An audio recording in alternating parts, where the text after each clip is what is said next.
Hadis yang ke-176. Hukum orang menunjukkan sesuatu cara. An Abi Hurairah anna Rasulullah sallallahu alaihi wasallam qala, "Man da'a ila huda kana lahu minal ajri mithlu ujuri man tabi'ahu la yanqusu dhalika min ujurihim syai'a. Wa man da'a ila dalalah kana alaihi minal ithmi mithlu athami man tabi'ahu la yanqusu dhalika min athamihim syai'a." Dari Abu Hurairah bahawa Rasulullah sallallahu alaihi wasallam telah bersabda, sesiapa yang menyeru ke arah kebaikan, baginya pahala seperti pahala orang yang mengikutinya, tidak mengurangkan dari pahala yang mengikutinya sedikit pun. Dan sesiapa yang menyeru ke arah kesesatan, baginya seperti dosa orang yang mengikutinya, tidak mengurangkan bagi orang tersebut dari dosanya. Dalam hadis ini ada 3 pengajaran. Yang pertama, orang yang mencontohkan dan menyuruh orang lain kepada kebaikan akan mendapat pahala seperti pahala orang yang membuat perkara tersebut. Kan ini, kita hari ini menunjukkan kebaikan, mengajak kebaikan.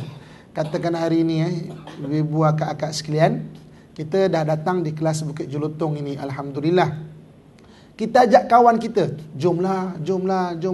Lama-lama lepas tahun kita ajak, dia pun datang. Setiap langkah dia datang, pahala pun kita dapat juga, kan? Tanpa mengurangkan pahala dia tu. Pahala tu kita dapat sebab kita yang menunjukkan, ya, kita yang mengajak dia tu. Pahala tu dapat. Kita menasihati orang lain. Ada orang kadang-kadang kawan dia merujuk pasal rumah tangga, kan? Kita jadi penasihat yang betul. Sebab katakan kita menasihati dia elok balik rumah tangga dia, menjadikan dia baik tu, pahala tu boleh dekat kita, menunjukkan ke arah kebaikan. Jangan kawan kita datang cerita pasal rumah tangga, kita pun naik angin sama, kita pun makin bakar dia. Kalau aku lama aku ceraikan laki aku tu. Kita pula bakar dia.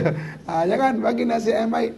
Sebab orang kalau dalam masalah rumah tangga, dia bukan nak cerita benda yang berlaku, dia nak cerita apa yang dia nak cerita.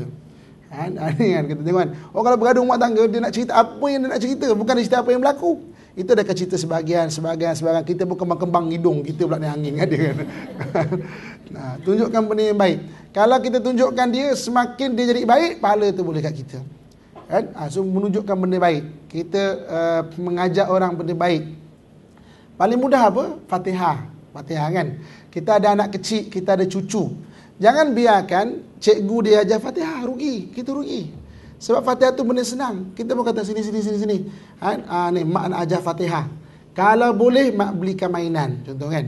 Ikut mak ataupun ikut nenek. Kita baca Fatihah, anak kita, cucu kita boleh hafal Fatihah, kita yang ajarkan.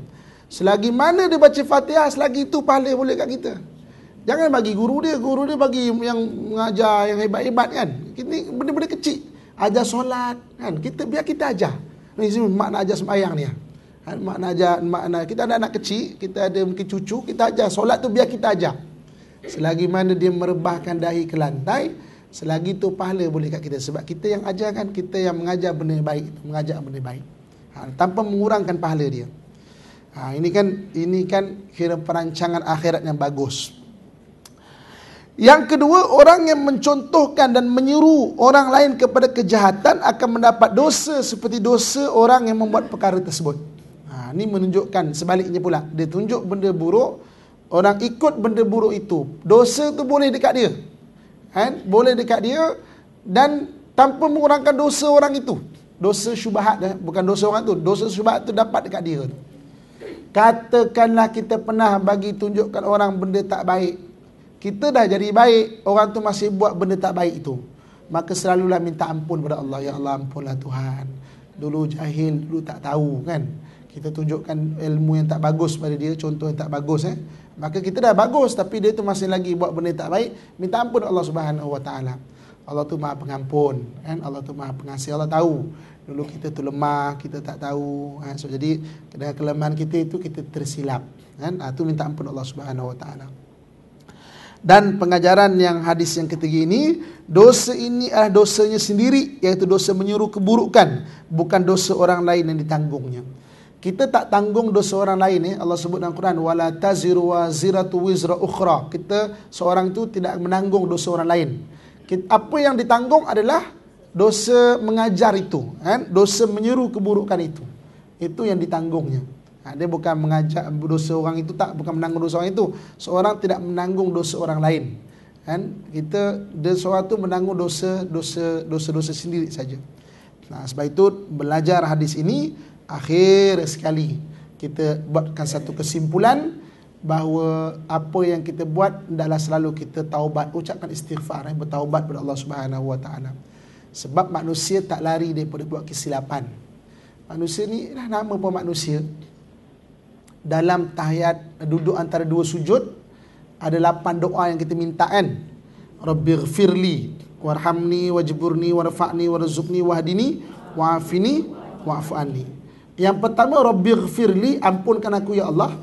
Yang akhir, wa'fu anni, maafkan aku. Apakah beza Rabbighfirli dan wa'fu anni? Rabbighfirli ni, ya Allah ampunkan aku dosa yang aku tahu aku buat. Kadang-kadang kita memang tahu kita buat itu memang berdosa, kita tahu. Wa'fu anni ni dosa yang kita tak perasan itu satu dosa. Kita tak perasan, kan? Dosa yang kita tahu kita buat, contohnya kita tahu kita tengking suami kita tu salah, kita tahu, kan? Lepas tu, ya Allah ampunlah Tuhan, ya Allah aku selalu tengking laki aku, ya Allah.